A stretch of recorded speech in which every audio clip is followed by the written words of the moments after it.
15 ऑगस्टला मांसाहार विक्री बंदचा निर्णय काँग्रेस काळातील 12 मे 1988 रोजी तत्कालीन काँग्रेस सरकारने घेतलेल्या निर्णयानुसार बंदीचा पालिकेला अधिकार राज्य सरकारकडून स्पष्ट।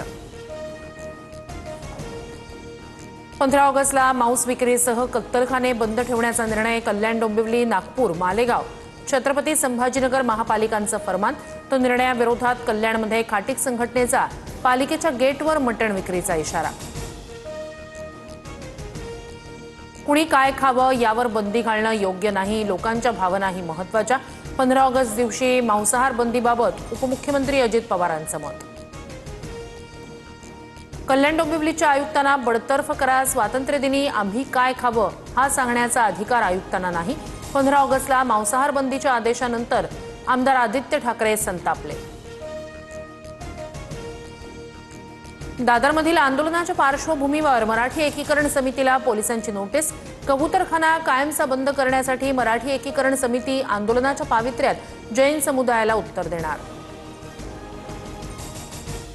कबुतरांना खाद्य दिल्याप्रकरणी 1,32,000चा दंड वसूल, कोर्टाने दिलेल्या बंदीच्या आदेशाचं उल्लंघन। कबूतरखान्याबाबत आज हायकोर्टात सुनावणी।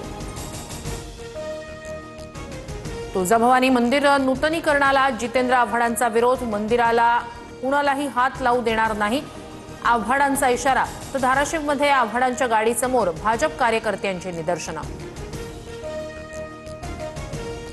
पराभूत 48 लोकसभा मतदार यादीतील हेराफेरीचा डेटा राहुल गांधी लवकरच समोर आणणार।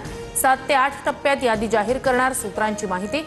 पिक्चर अभी बाकी है असं म्हणत राहुल गांधी यांनी निवडणूक आयोगाला दिला होता इशारा।